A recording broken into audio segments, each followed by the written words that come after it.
Okay, so see, this is the way that I looked at this episode. Is naturally I was thinking, no, Sarah and Claire's probably gonna go like more in depth with the books. Like it has to be meaningful and it has to evoke emotion and passion and I don't know what else. So are you going to be the I don't care what it says, this is what you're getting, get over it? Basically, That's the vibe today. All right. it just feels like I'm in the Netherlands right now or in like UK or something because it's like cloudy and rainy and cold and I'm just like it's in the autumn. Calm down.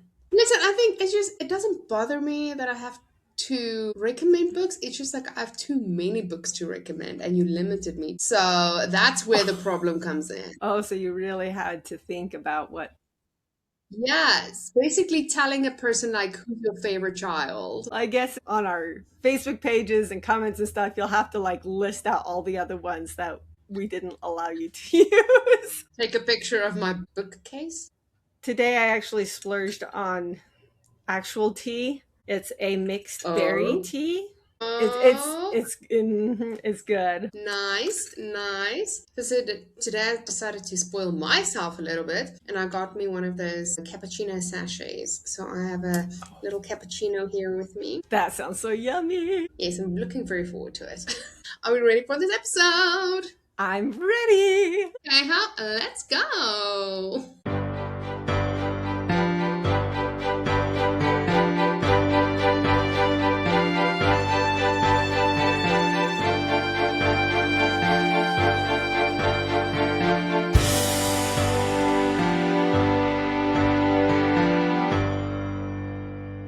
Hello, welcome to Tea and Tales. We are so happy to have you here with us. I'm Adeline Nynel. And I'm Sarah Sampson. We especially want to thank the Publishing Guide and Holly Rosemarie Vlachrish. I hope I said your name correctly, for joining us each week. This week, we are bringing back a favorite guest of ours. We hope that you all love her as much as we do.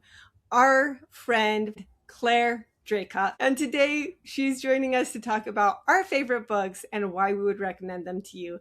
So please welcome back to the podcast, Clare Draycott. Hello, Claire, and welcome to Tea and Tales. We always look forward to having you on our podcast because you are just such a delight and you are so full of fun facts and knowledge that I think all of our listeners can't get enough of you. So bless you for coming back to our podcast. Thank you very much. Thanks for that amazing introduction. I'm not sure I'm going to be able to get out of my doorway and when we finish, complete head swell. But thank you very much. It's lovely to be here. So we have been preparing for this episode for a while because we contacted you and said we want to talk about favorite books and we wanted to give you months to put things together because we needed months to put things together for us too. I am really excited about us sharing these books. For our listeners, I challenged Nell that she is not allowed to use a book she's already talked about on the podcast. And yeah, if you're on video, you can see her glare. I'm excited to see which ones she has narrowed her lists down to. You did give me lots of reading time and preparation time, so thank you for that. I appreciate it. I've been so excited about doing this one because we're talking about books, which is the thing I love to do the most. You know, apart from reading books, the next best thing is talking about them. You'd said in your email, I think, what books have influenced you. As your focus this season has been on children's books, I thought I would go right back to the beginning of my reading experience. And so what I've done is I've picked books that take me from age about 5.5 through to what I was reading when I was 16, to give you a kind of snapshot of what my reading pathway has been. So my first pick is Enid Blyton's The Magic Faraway Tree, which I read when I was about 5.5. I had learnt to read very easily at school. Don't want to brag or anything, but it had come very, very easily to me. My mum was the absolute queen of not giving in to pester power. So we could say, oh, could we have this? We really want this. We've always wanted one of these. But, you know, no. She just would not give in. But one day she picked me up from school and said we needed to go to the post office. And I don't know what post offices are like in your countries, but in here, you tend to be in a queue for quite a long time. Right at eye level on a shelf where we were queuing was this book that Sarah's just put up on the screen. This is the copy that I saw. It was hardback, bright yellow, beautiful, beautiful illustration on the front, and it caught my eye. So it was obviously intended to do. But I was kind of completely overwhelmed by this feeling of just wanting to own that book. I wanted to possess it. I said to my mum, could I have this book? And she said no, as I was fully expecting her to do. And I said, oh, but Mum, it looks so good. It really looks brilliant. And she said, well, it'll be too hard for you. You won't be able to read that. So I said, no, I can. And I picked it up off the shelf. I said, I'm sure I'll be able to put. And so I opened it and I started to read the opening paragraphs to my mum and everybody else in the post office, whether they wanted to hear it or not. I think my mum was so impressed that I was reading it so fluently and I was so enthusiastic about it that she said the golden words, all right then, give it to me. All the way in the queue, she had umpteen opportunities to sort of change her mind and put it down, say, no, I wasn't planning on spending any money today. I'm not buying that. So I just waited with bated breath as we inched our way up towards the counter. And eventually we reached the counter and she handed the book over and said, I'd like to post this to wherever and I'd like to X number of first class stamps and I'll take this book. And I was like, oh wow, it's really happening. And I carried the book very carefully home. That was my job, which I did like it was a sacred object. And I lay down on the sofa and I started to read and I just lost myself in the magic of the story. When I was a child, I did read and reread my favourite books. I don't know if you guys did that. So I last read this when I was about 8. So I bought it and I read it and I thought, am I going to still enjoy this? The minute I started to read, I was like, wow, yes, I'm back in this world of moon face and pop cakes and all kinds of wonderful things. It was wonderful. That was my first choice because it really got me started reading. It introduced me to that joy of opening the covers of a book, disappearing into a completely different world and just losing myself in it and not thinking about anything else and just enjoying the ride. So that's the reason I chose this one first. Well, I had 2 follow-up questions on that one because the first one I wanted to know, I was like, do you still have the original? Because that would have been so cool. But then the second one, I was like, you have had a really interesting post office. Like, we had none of those things in our post office. I think I do have the original, but it's up in the loft and I wasn't going to go clambering about in the loft. Not even for you guys. I just found the picture online and thought that'll do. The old version and the new version. You see, they come together.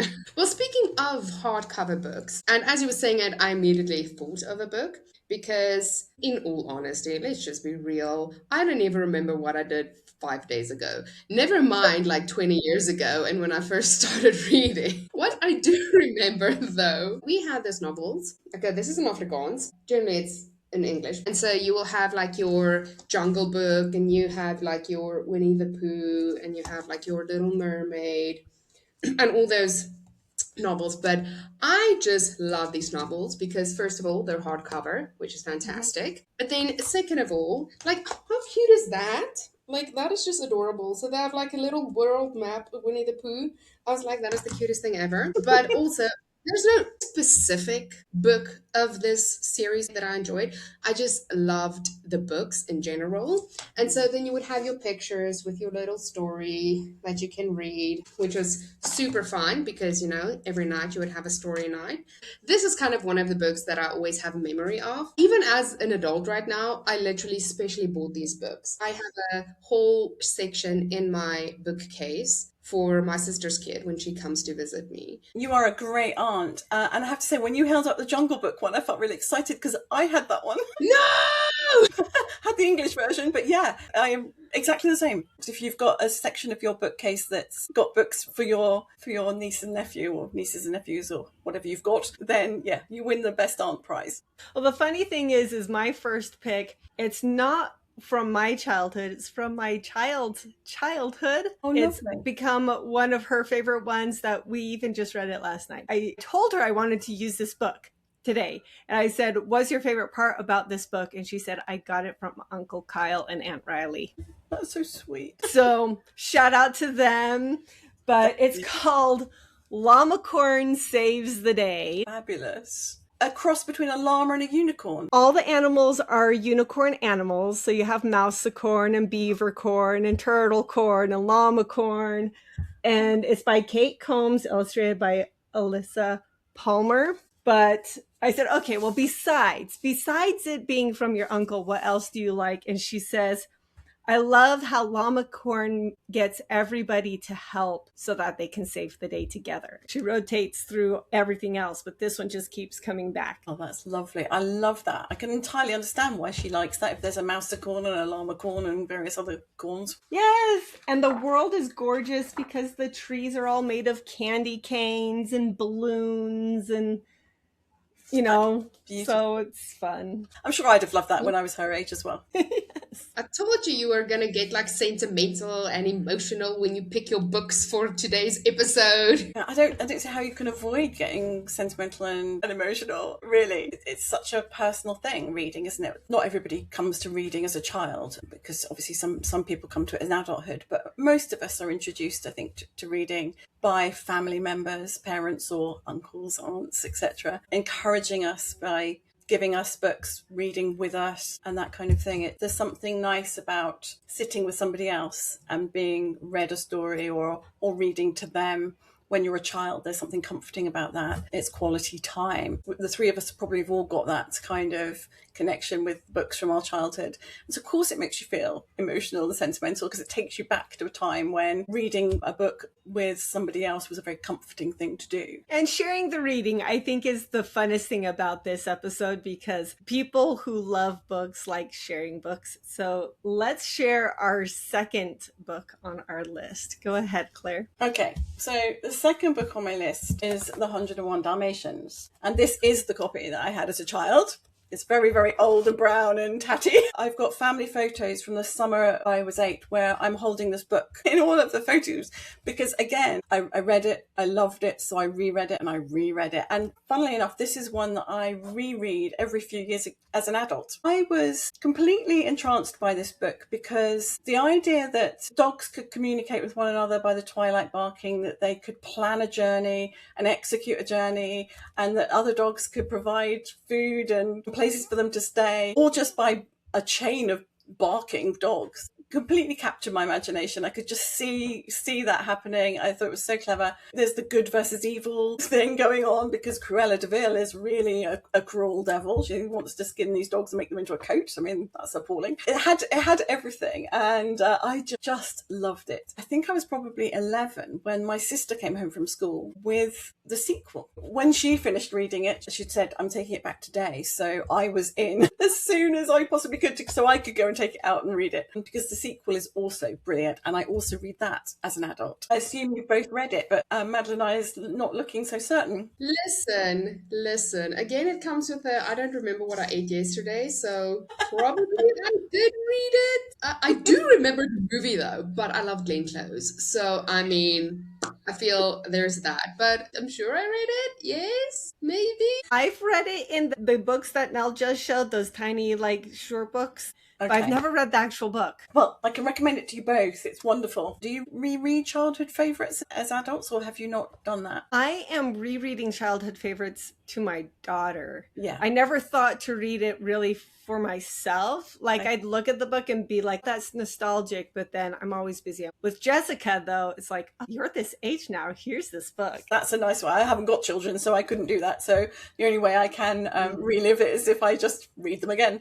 What I noticed about this, which is very interesting, is that inciting incident in this book happens 23% of the way into the book. We're told nowadays, aren't we, that the inciting this incident has to happen within the first 10% of the book, and ideally sooner rather than later. Interestingly, as a child, even though the inciting incident was very nearly a quarter of the way through the book, didn't put me off at all. I was more than happy to read all the introductory stuff leading up to the inciting incident. So it's interesting to me that, you know, that goalpost has moved, because a few of my others, the inciting incident is like 14% of the way into the book. Most of them are beyond the 10% that we are now expected to try and do today. And then the other thing that struck me is there's a lot of telling instead of showing. It's really interesting that you point that out, because I have found as I'm reading these younger kids' stories for middle grade and such, that there is a lot more telling in them than showing. It made me stop and wonder if that is just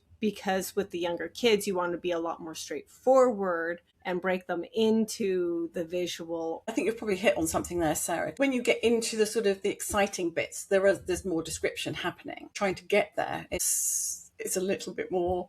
This happened and that happened and this happened. And he was excited. No, okay. Well, can I just say, I wanted to start off with another book. Like, I wanted to go age-wise. But now that you mentioned this showing versus telling, I was like, no, now I have to skip to my other novel that I wanted to talk about. So I'm sure you are very familiar with this because it's a UK brand. I know the Americans have Harlequin, but in England, you had Mills and Boon. Oh, yes. Mills and Boon was my introduction to romance. Okay. Should I have been reading this when I was like 10? Probably not. But you know what? That is a whole different episode or a whole different other conversation that we will not get into. Girl, the amount of telling in these novels, do I still go back and read them? Yes, 100%. But I'm very, very specific in which kind of Mills and Boon. Like the old Mills and Boon. It looked like it was in your grandmother's basement for 75 years, Mills and Boon. Not the new Mills and Boon, because no, I'm not vibing with that as much. And I think that's where my love for Enemies to Lovers came, is the majority of Mills and Boon were enemies to lovers. That or like Billionaire. This one is Mother of the Bride by Carolyn Mortimer. And this one, Lord of the High Lonesome by Janet Daly.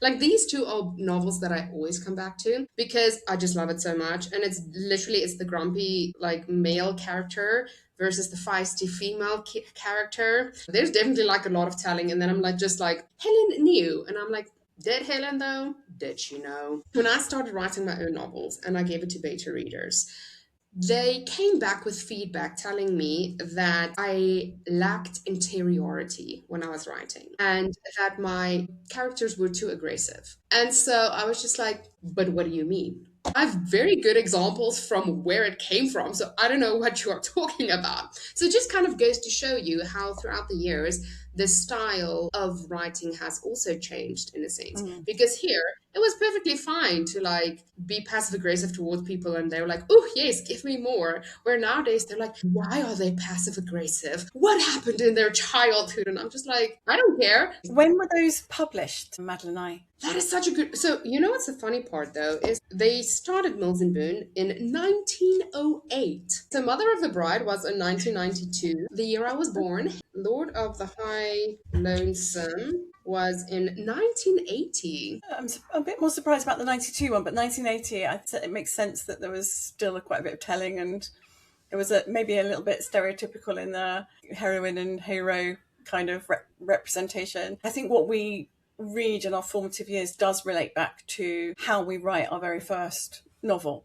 It certainly did for me. So this one I want to pick is actually, it's a fairly new one. I can't remember exactly what year it came out in, but I know it's been in the last 5 years. This book is called The Darkness Before Them. It's a fantasy, and there is so much telling and data dropping in this book. Really? To be honest.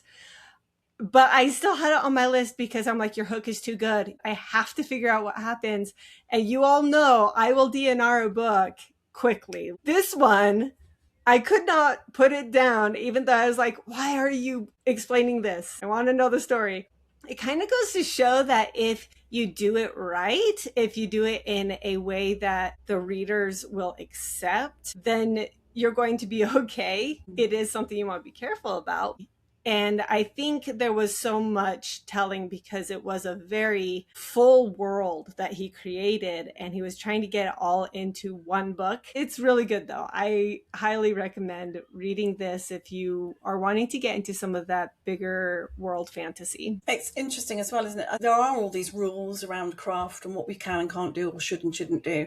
But I think you can break rules as long as you do it well. If your writing is compelling and you're taking the reader with you, you don't want to do 80,000 words of breaking rules. You kind of need to rein it in a bit. But if you're breaking some of the rules some of the time, but you're doing it really, really well, it's fine, isn't it? I actually do want to know how many pages is that book? Because if you say that he does a lot of telling and like world building, like is it a lot bigger than what your general fantasy would be like? It came out in November of 2023. Epic dark fantasy. I don't have the book in front of me anymore, so I have to rely on Google when you no longer have the physical book with you. It's 576 pages. It's 175,000 words. Right. Okay. Wow. Which epic fantasy is very often goes that high. That's why I don't cringe when I say that mine's 105,000 words. I'm like, yeah, that's good for a debut. It's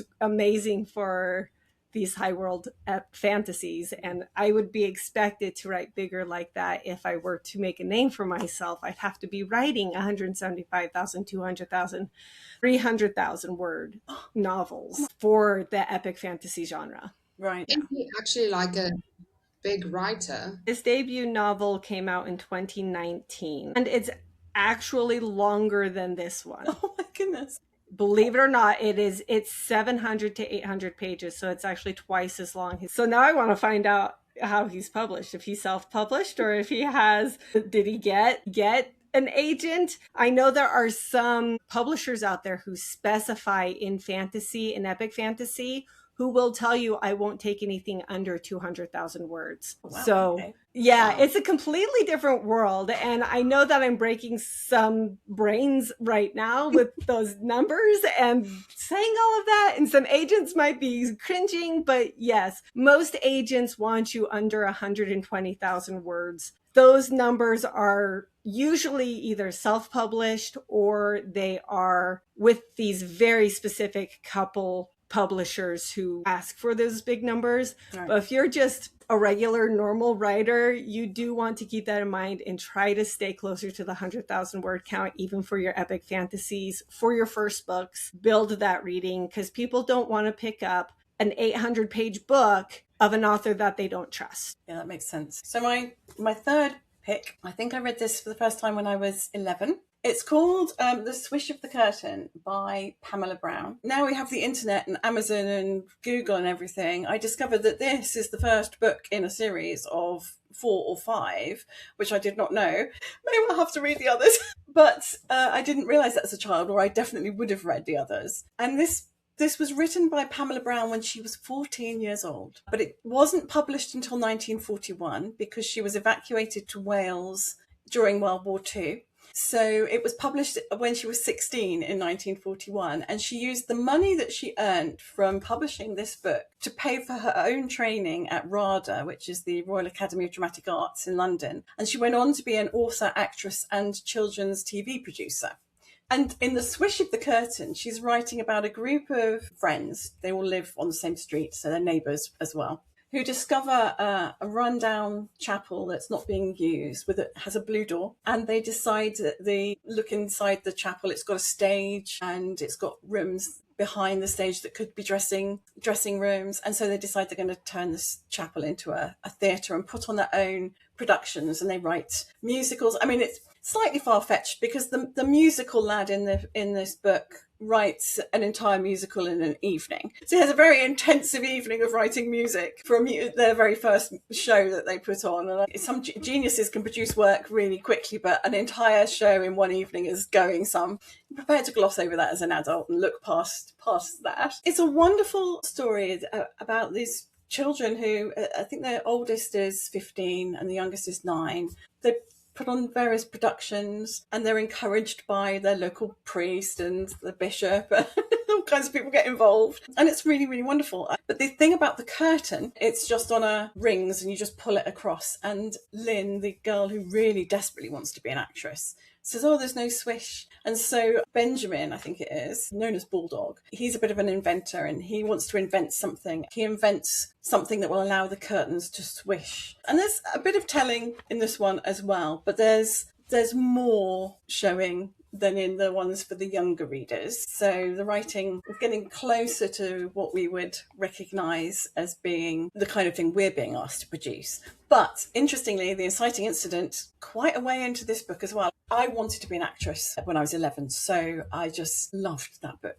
But the idea that children could find a space and then just write plays and put them on and have people come and see them, and I was on board with that. Yeah, yes, this is for me. I like that. That is so nice. I'm quite impressed by the girl that she was 14 and technically she published when she was 16, but That's quite impressive, especially for a woman in the 40s. I mean, she was still a child. She wasn't even a woman at that point. She was 16. You weren't an adult until 21 at that point. So she was still very much in the child bracket. And I just True. think that's incredible, really. That is incredible. So speaking of young adults, since she was 16, so this is a series. It's called Sweet Valley. Hi, Sweet Valley Twins, Sweet Valley Everything. And basically, it's like a fictional world where these twin sisters, Jessica and Elizabeth Wakefield, live, and then all these little scenarios happen in their life. So I actually recently, I love going to like second-hand stores to go get second-hand books. And so I actually started like collecting these ones because I loved them when I was a child. Because it's not like super serious, but it's like your typical when you are a 14-year-old or a 12-year-old and you read this and you're like, oh my gosh, yes, that is so serious. Oh my gosh, this person was so mean to me. And like, you're like, totally relatable. Your parents like, no, you can't stay up until this time, and you're like, you're so mean. So I feel it's like very relatable to that specific age. But as I was rereading it, it's just kind of nostalgic in a sense. Like sometimes I'll read it and I'm like, I mean, that was a choice. Would I have made it? Probably not. They're not that thick, which is nice. So they're very easy to read and they're very quick to read. And so I think for someone who isn't like a super avid reader, who is a young adult, these are like nice ones to kind of introduce you to reading. It's not too heavy on like topics. It's not too hard to read. It's not like literary fiction where you have to decipher a sentence into a whole poetic poem or something like that. I could literally go to the library that week at school and then just like take 3 out and then bring it back at the end of the week and be like, where's my new ones? It's funny to me because those were super popular books here in the United States when I was a teenager. All my friends read them. I did not know that. You know, now I feel so much better about myself. I've heard of them. I think I'm too old. I think I probably missed them.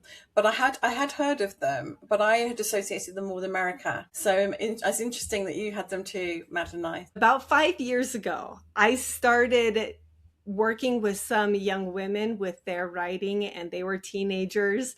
And so I was like, well, what sort of things do you read these days? They did read in solid books, but every single one of them said, you need to go read the webtoons. You need to go online to this website. You need to read this webtoon, read that webtoon. So I read a couple of them and I thought, wow, this is just the weirdest. It feels like it's just like a comic book or a graphic novel, but online. We went to our public library and my daughter picked this book off of the shelf, The Cursed Princess Club. I don't know if you guys have heard of this book. It's for a little bit older than her, but I was like, you know what? It's princesses. It's kind of fun. I can tweak the wording. She can't quite read yet. I can tweak any wording that might be a little hard for her to understand or whatever.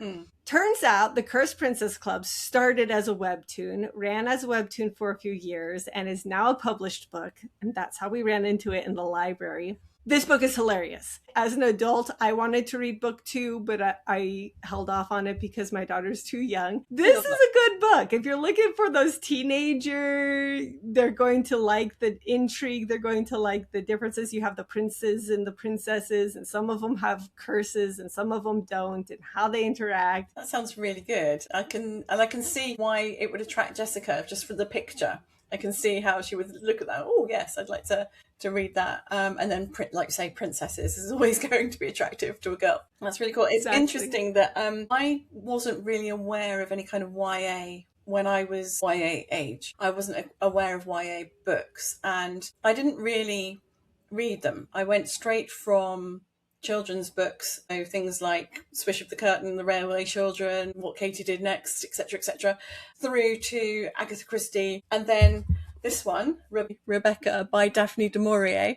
I loved this book when I was 13. I love this book now. It's absolutely superb. And now I thought you might like this one because it's written in first person, which is not something I normally read, but it's written in first person. It has romance, but it also has mystery. And I was wanting something to read in the summer when I was 13. My mum recommended this and it's brilliant. And then they made a really, really good film of it with Laurence Olivier and Joan Fontaine. It's absolutely superb. And It's about a young girl who has to work as a companion to an awful old woman because she's an orphan and alone in the world.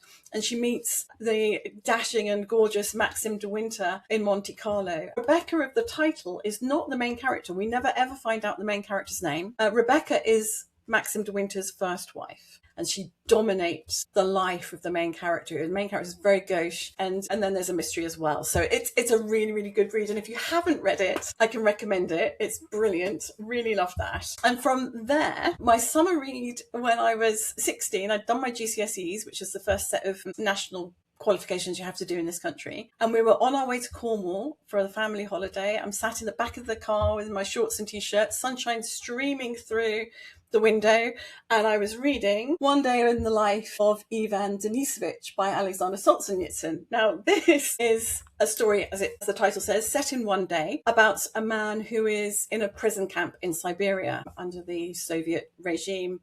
And it doesn't sound like a very summery read, doesn't sound like a 16-year-old read, but I had done Russian 20th century history as part of my history GCSE. And so my dad said, oh, well, if you've just studied Russian history, you want to read this. It starts, this is the irony, with the sunshine streaming through the window. So as usual, at 5 o'clock that morning, Reveille was sounded by the blows of a hammer on a length of rail hanging up near the staff quarters. The intermittent sound barely penetrated the window panes, on which the frost lay 2 fingers thick. When I read this book, age 16, what struck me most forcibly, I think, was that you can use a story as a vehicle to make a point. And it can be a political point or a social point or any number of things. It can be done by writing a book. And obviously, you can just entertain, but you can also provoke conversation, can change things. You know, Charles Dickens wrote about Do the Boys Hall in Nicholas Nickleby, which is one of the supposed private sort of boarding schools where people sent their children because they didn't want to be bothered raising them. The parents thought they were getting an education and the children were being treated appallingly badly. There was such an outcry about the depiction of one of these schools in Nicholas Nickleby that they were closed down by the government. So I'd already heard that story, you know, a couple of years previously. I had then read this book and I thought, wow, you can actually change public opinion, or you can make a political point, or you can do all kinds of things with the written word. And I think this is where it's going to sound grand, because I'm not comparing myself to Solzhenitsyn, but I think that's why I write book club fiction. I think that's why I always write some books that have some kind of social question at their heart, or some kind of something that interests me that I feel is a current difficulty perhaps, or something like that. So there we are. There's the journey of my childhood. Magic Faraway Tree at 5, Solzhenitsyn at 16. It probably explains quite a lot. I think you're right about reading the things in your youth that create what you want to read as an adult, but also the way you write as an adult. Because if you look at what Nell was suggesting, they all are in that same arena, that genre of romance and sweetness. And if you look at what I was bringing out, I'm cursed princesses, even for teenagers, a little bit darker, fantasy. I really loved having you here today, Claire. You bring out this way to analyze books that is brilliant, that I don't think that deeply. And it's gorgeous to hear the different ways that you are able to bring out these ideas and thought processes in the books that you're suggesting. Thank you so much for being here. Oh, thank you. That's very, very kind of you. Honestly, what with the introduction and then that close, I really am not going to be able to get through the door. It's been a huge fun, as it always is, talking to both of you. I've really, really enjoyed this. And I mean, talking about books and reading, I mean, it's a wonderful way to spend an hour. Right? Absolutely. We like to keep things short here on Tea and Tales. Get your fingers back on the keyboard and your pens back on paper. And if you like what we are doing here, if you love the guests that we have on and the topics that we are discussing, go follow us on Instagram, Threads, and Facebook at Tea and Tales Podcast, and on Twitter/X and TikTok at Podcast Tea Tales. And then go to that purple icon on your device and go to Spotify and comment and share and like and tell us what your favorite novel is and why you would recommend it to us. So then you can help us go up some moment. Next week, join us again where we get to speak about picture books and graphic novels and the differences between them with agent Adria gets. Then also make sure that you're on our mailing list, get on our website, or go on our social medias to find out how you can enter the drawing for a free blurb review with Jessie Cuniff. Happy writing! Bye!